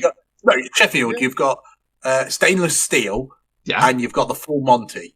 Yeah, it's the birthplace. It's the birthplace of Def Leppard. There wasn't even any snooker on while we were there, was there? And not even go to the Crucible. Sorry, I'm going to raise you. Sean Bean, Sheffield, born and bred. Okay. Is there a blue plaque on his house? Probably, I don't know. Maybe. But if the Crucible was free, why didn't we play there? That would have been a much better venue. I think why didn't we? To be fair, I think why didn't we just go to Firestone Games? Go to Cardiff. It's in Wales. I don't think. It's not very English. Yeah, but you wouldn't do it now. He's doing all the free games in one day again. But back then he would have. Yeah, that's fair. You know, I mean, yeah, have the Welsh host it because, frankly, I love Firestorm. Firestorm's a great venue. Wales is just a beautiful country. To be fair, we should all go. We should all spend more time in Wales. I'll tell you what, Toph. Do you want to go this weekend? This weekend? Yeah, this weekend. Let's go Wales. We're not going to Wales, dude. We're going about 5 miles from the border in Shrewsbury. I thought we were just over Shropshire. the border. No, we're on the wrong side by about. We could probably walk there. I'm sure we can see. Isn't it like the top of the hill then? It's like I don't know. But yeah, any closing thoughts for WTC stuff, Alan? Spurlie sends us on the track. So I've done 4. Overall, I prefer Granada because I love the hotel, everyone in it together. Yeah, I missed that. The Granada ones is best. But the gaming, the venue for the actual hall, and I mean, I love the basketball clock. That really, really helped. But that hall and all the gaming stuff, that was my best WTC. I just prefer Granada as an experience. Yeah. I did miss us not all being in the same hotel. I understand why it happens. Yeah. Again, it's pros and cons, right? But the thing is like, obviously the Saturday night, you guys all left. We're busy sorting stuff out, blah, blah, blah, blah. We didn't even get out of there till, 10, 11 o'clock at night. And then on the Sunday, you guys all go. We're in the midst of cleaning up. I had to go around litter picking because all you Bolt Action players were the most disgusting of all the players of the entire event. Middle-earth and Star Wars Legion were cleanly and delicious compared to you lot. The amount of shit you all left on the floor. I had to go around picking it all up. So we didn't get out of there till was that about 10 o'clock at night as well? Where at that point we just kind of messaged the England lot, where are you? And then it turns out you was in some shit pizza place and we just randomly got an Uber and racked up as it all ended. Yeah. And then me and Spurlie like, finally, we get to experience Copenhagen and celebrate properly at 11 o'clock on a Sunday night. So we just got absolutely fucking wrecked. Went to an Irish bar. Yeah, we went to the Irish bar first until they kicked us out, and then karaoke till 3 o'clock in the morning. Yeah, and then we got a Danish staple of Burger King. Yeah, on the way back to the hotel. And then we did the walk of shame back in the hotel, where the Star Wars Legion to go and get their flight. And they're like, what are you doing here? And we're like, walking in with my whole bag of half-eaten Burger King. Like, night out. Yeah. You know when we was in that karaoke bar? Do you know what freaking Carrick requested? Vindaloo. Why are we singing Vindaloo in a freaking Danish karaoke bar? It's like, could you make us any more stereotypical British tourists than we already were? A classy Carrick. And then I'm sitting there in all of my tournament regalia, looking really looking mingy with my backpack on because we literally went with my laptop in it because we went straight from the freaking venue like Vindaloo. You looked much happier than that, Toph, because you were smashed as well. I was. To be fair, I thought we was just going to have a few, and then and then Alex, bless his cotton socks, brought an entire tray of Sambuca shots. I was like, oh, that's nice. And then I was like, then? Well, no, I didn't. I was like, Alex, I don't like Sambuca. Can you get me one, like some rum instead? And he brought out another tray of full Sambuca shots, except one of them was rum, and I had the rum one. And then James was like, hey, I want to have some rum. So then he brought a full tray of shots out, which were all rum. And at that point, we were just freaking wrecked. Alan took the smart move and went home. I've noticed a consistent theme with James, actually, because when we met up at Bournemouth on the Friday night in Spoons. When James got there, the first thing he did was he went to the bar and then came and joined us at the table with a tray of shots. I love James. So, England people that you're going to tournaments and stuff. If you ever get a chance to have a drink with James BT, just go and put a penny in him. Pull a penny in him. Pull the slot. You will get a story. It's amazing. Well, if I'm right, it's only 52 weeks ago was his first competitive tournament. Yeah. Correct, yeah. At Battle of Britain, yeah. At Battle of Britain last year. Dead. Yeah. That was his first, hoo-ha. And then this year he's gone to the WTC. And got his absolute arse smashed in. Absolutely destroyed, yeah. I think he won two. I think he won 2, lost 4 or something. It wasn't great, but he had a great time, so, who cares? Again, when you're playing at the bottom, you have more fun. What's that? Came 84th. 84th. 2 wins, 4 losses. There you go. And he had a higher strength of schedule, 10.17. So he actually... That's not high. What was the highest strength of schedule then? 11. Oh. Yeah, so it wasn't exactly low either, what he had. Yeah, but I had 10.83, hence my point. At this point, because I know Lars has been playing around with score sheets and rankings and getting all the scores in for the other WTCs and playing them all together. At this point, can I say that rankings are bullshit? It's just stupid. It's great for bragging rights, but don't take it seriously. But what I would say on the whole ranking thing is, if you look at the England 2 team, I was top, and I think I'm 49th, depending on if Lars changed the order again. No, you're still there, 49. I was top of the 4 of us, but we still came at the same level because we were all consistent. We all got the key point at some point, which got us a team win. So that's why we came 10th overall. Yeah. So I was the best player on 3 and 3. That's not a great score, my personal best, but at the WTC, it's fine. This is the thing. You're playing a team event in a team environment where some people get the bad matchup, some people get thrown under the bus. Some people, I lost 2 games, but those 2 games were against the 2, potential best players in the world. Blah blah blah blah. It's not a normal ranking system. You can't sit there and go, "Oh, I'm number 1. I'm great." Yeah, you've won every game because you played at the bloody wooden spoon the entire tournament. It's ridiculous. Yeah, but Charlie obviously got it right as a captain in that we got the team wins, and we did well. I mean, my 3 losses were players in the top 15. Can't argue with that.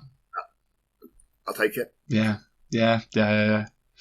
That's Charlie. A couple of times I came over, I was like, "You okay?" And he was like, "Yeah, it's just a lot." I enjoyed not being captain. You know what? I don't think a lot of people enjoy being captain. I think you have to be a certain kind of crazy person to really love it and keep coming back to doing it. I've talked to Charlie since then, and one of the big things that we've come is, because both Mike and I had been captains before, we knew what to say to him when he needed someone to say something to him. Yeah, captain's curse. Yeah, bless him. Don't worry, Charlie, you can always come and join me as a TO. Lots of fun up here. Promise. You get to work ridiculously long hours for no pay, and you don't even get to go out drinking with your friends afterwards. We do on the Sunday. But you do get to spend time with us. So. Yeah. You just priorities, prioritise Spurlie over everyone else. That's what I've done.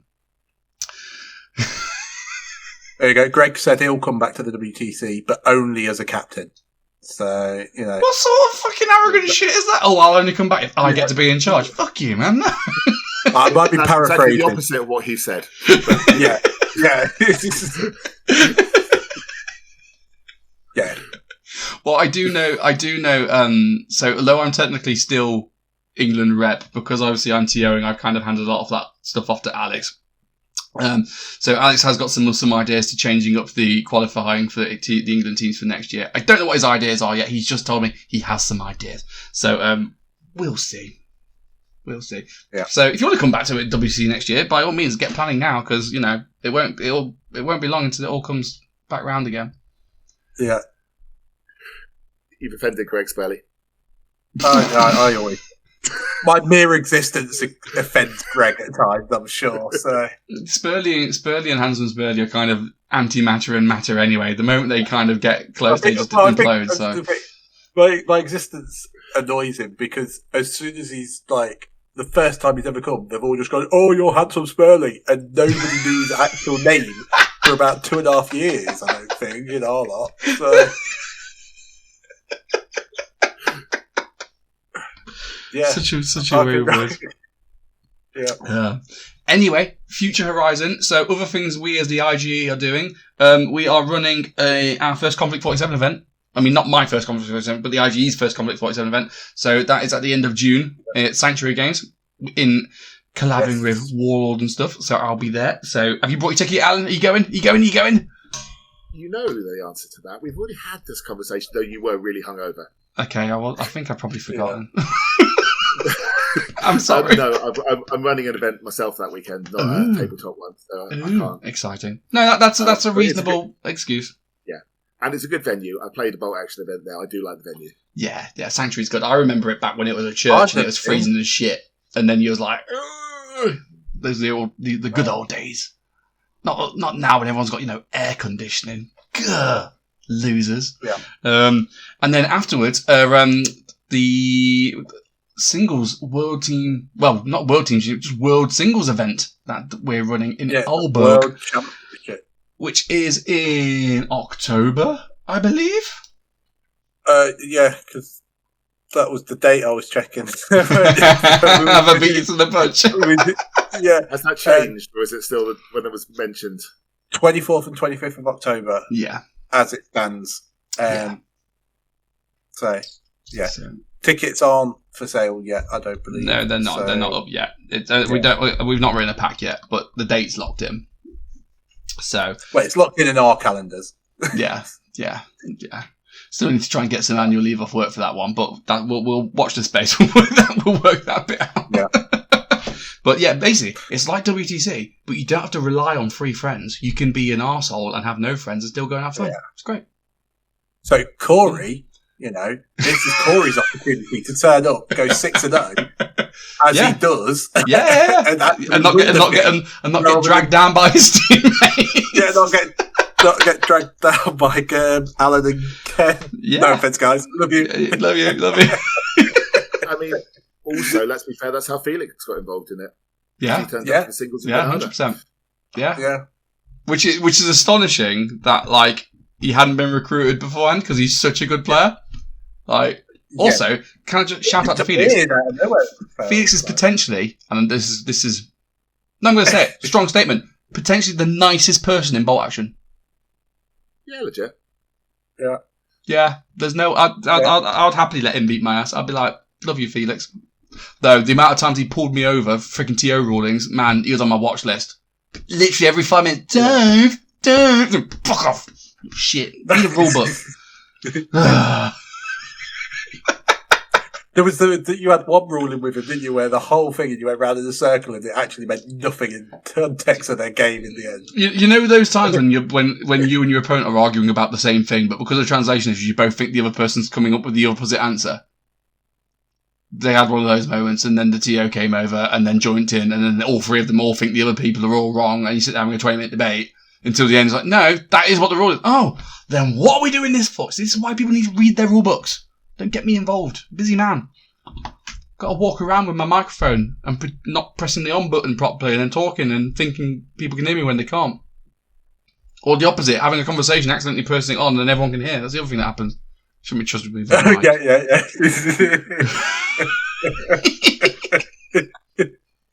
Look, we got a nice picture out of it all. There we go. That's the exciting bit. We've got some nice pictures and some good times were had. Right. Any final thoughts before we go on to the Hobby Lobby, before we can end it?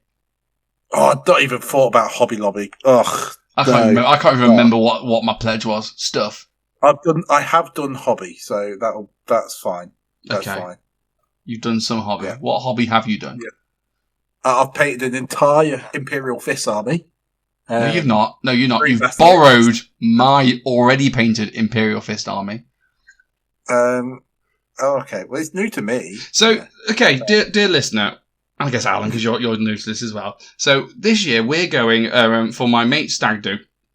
Well, it's technically his second stag do, but his first stag do went so badly, was like, we need a rerun of it. This is how we do things as friendship group. We have booked a cabin in the middle of buttfuck nowhere in Shropshire, and we're all going to go and have a Horus Heresy campaign weekend. With 2.2 miles from the Welsh border. 2.2 miles from the Welsh border. It's literally basically in Wales. It's one of those. It's one of those places where half the journey is just getting to be 4 miles away, and the other half of the journey is those last 4 miles because you're going. Blah, blah, blah. Anyway, we're doing a 30k campaign weekend. We're all doing really fluffy. We've all built and painted our armies over the last year because it's all been in the calendar. Spurlie is borrowing my army because he doesn't play 30k. That's fine. How many games have you played, Spurlie? I've played 2 turns. 2 turns of 1 game, yeah. How much have you read the rulebook, Spurlie? Because you took it on, you borrowed my rulebook, so I'm assuming you've actually read it because you borrowed it. I've read the front. And when do we leave? When do we leave? Campaign weekend? Friday lunchtime. Friday. Ladies and gentlemen, and out of all of Games Workshop games, would you say that 30k is probably the most complicated potentially? It's easy. He doesn't know because he's not read the book. He's not played the game. He won't be able to tell you. I can assure you, it's probably the shittest written rules of all of them.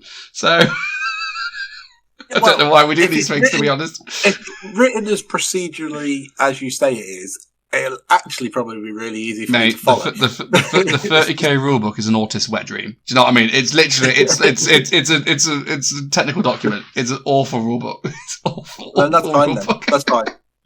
But my Hobby Lobby has been preparing for that because I've painted a shitload of terrain for it, and I've been painting tanks. Look, there you go. If you can see the stream, that is a tank that I painted. Look, it's all white and blue because it's World Eatery. There you go. Yay! I did finish off Hobby. 6 Italian Paracadusti. Yeah.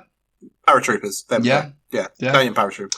Oh, 6 of them. I've also been painting some Conflict 47. I've got the new Warlord gave us the new plastics for the new machine gun crews and stuff. So that's the Pack 40, and that's the machine gun team stuff. I've decided to Conflict 47. Really lovely kits. Really, really lovely. I'm a bit upset that they've only just released plastic artillery guns now because I have so many of the shitty metal ones, and I'm like, I kind of want to replace them all now with nice plastic ones, but that's like money and time and effort. No, we'll see. So that's all in the pipeline, but they're really nice kits. Really nice kits because you buy your infantry box, buy 1 or 2 of the heavy weapons brews, and then you're done. You're sorted. What you been working on, Alan? Anything nice?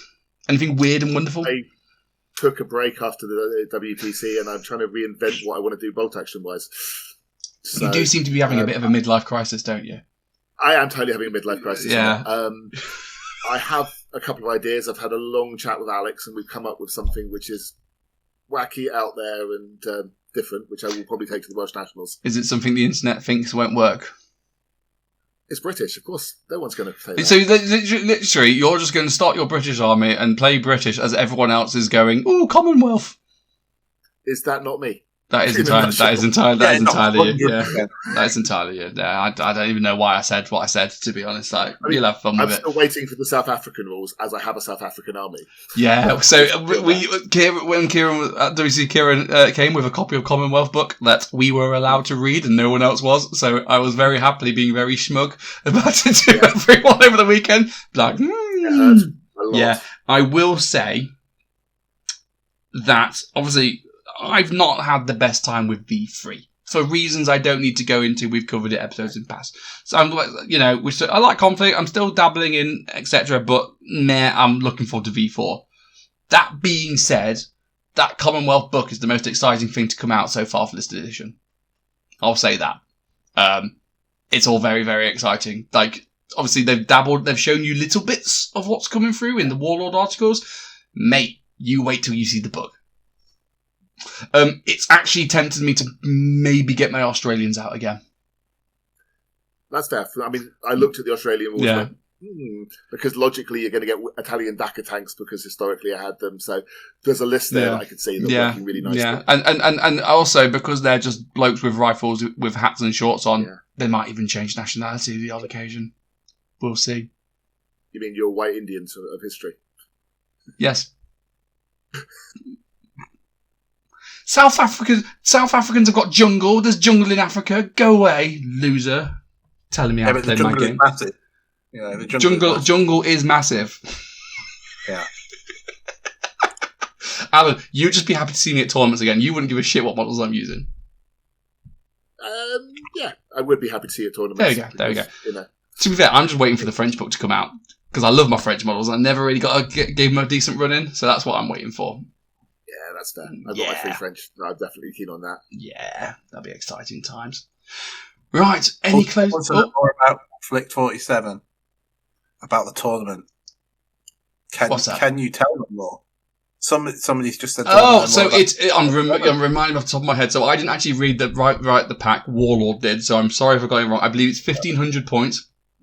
I believe there's an 18 dice limit, which, to be fair, in Conflict 47, 18 dice is so big that, like, you're never going to reach that anyway. It's just a one-day event, but it is in Sanctuary Games in Mansfield, just north of Nottinghamshire. It's you can get the tickets on the Sanctuary Games website, so just type in Sanctuary Games Conflict 47 event. It'll probably come straight up. Let's send them the link. You know? Send him the link. But it's one day event, but Warlord are heavily pushing it as, woo, this is our GT, ooh, it's exciting. So actually, funny story. So, if you've worked with Dave at the IG like me and Spurlie have, you'll know that Dave operates on what I'd like to call vibes. And he has lots and lots of vibes. Because like, oh, we're going to do this, we're going to do that, we're going to do this. Okay, Dave. Okay. Tell me when it's like, when you have a date and it's like locked in and then I can plan my life. But until then, enjoy your vibes. And that's fine. We work well. We work well together. Good. I went to Warlord HQ for one of their Conflict 47 tournaments just a few weeks ago. And I walked in and Kieran goes, oh, hi, Toph. I've got your pack ready. I'm going to email it to you. Sorry, what? What pack? Yeah. What you talking about? Oh, for the event that you're running later on at the end of June. What event am I running at the end of June? The one that Dave said you're running. Okay, then that's okay. Sure, whatever. Just I'll talk to Dave later. Whatever. Play for the event. Blah blah blah. That's great. And then during like the ending, the end of day chat. Oh, thank you for coming. Blah blah blah. Kieran goes, right, and everyone, Warlord, we're running an event at Sanctuary Games at the end of June. It'd be great if you all come. And then he points at me because this man's running it because his boss said so. What do you mean, my fucking boss? Dave is not my boss. So at that point, I go home. I'm chuntering. I ring Spurlie up. Spurlie, you'll never guess what's happened. So I have to get Spurlie on board as well. Me and Spurlie go, right, let's not interrupt Dave with this conversation now. He's stress planning the WTC. We'll ambush him while we're there in person. And he can't squirm out of it. How he's signing up to events and not telling us. Anyway. It turns out we had the conversation because I was on the phone with Dave anyway, and he mentioned it. I was like, "Oh, so when was you going to tell us about it?" Blah, blah, blah. And it kind of went. He had an oh shit moment. And then when I pointed out that Kieran had said that he's my boss, I've never heard Dave apologise so quickly in his life. It's like he just realised the grenade was about to go off and he couldn't get the pin back in quick enough. So it turns out I'm running it. Yeah. And as I say, and it was here's your pack, and I'm like, okay. So we'll look. It'll be a great day. It'll be 3 games of Conflict 47. You'll get a prize at the end. Yeah. Ticket sales. Can't tell you about ticket sales. We don't know. Yeah, it'll be a good time. Let's check in. We ain't doing that. Someone else's problem. Yeah, but at least it's as long if you build your list with the app, you can't go wrong. Yeah, you can't go wrong. You can't go wrong. There we go. Speaking of Conflict 47, have you seen the leaks coming from UK Games Expo for the new Japanese stuff? Oh, it's not even leaks. It's on pre-order now. Okay, so there's a Japanese special character who's a swirly whirly ghosty dude, and he's got like 3 bodyguards with him who are also swirly. They're ghosty, half in and out reality. And they've also the plastic Ghost Warrior kit, and they've got like stabby weapons as well. Yeah. Plus, they've released a really, really a platoon, Ghost Platoon. That is one that kind of confirms that yes, there's going to be a Ghost Platoon in the new USA book. Exciting, and also it looks very good value, so I might have to get myself a few. Oh, somebody's already run the numbers.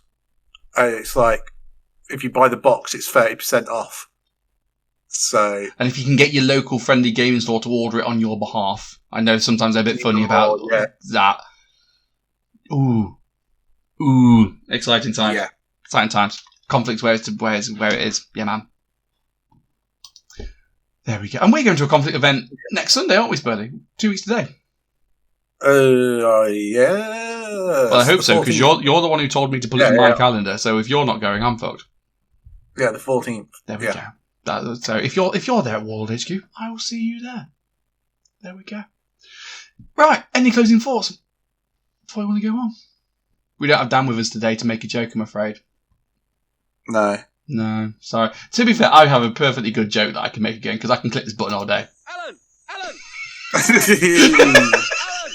Ow! In which case, I will say goodbye to you. We will say goodbye, good evening. Goodbye. Alan! Bye, Alan! Bye, Alan! Alan! Goodbye, Alan! Alan, bye-bye! Big thanks for that. Thank you, Alan. Love you, Alan.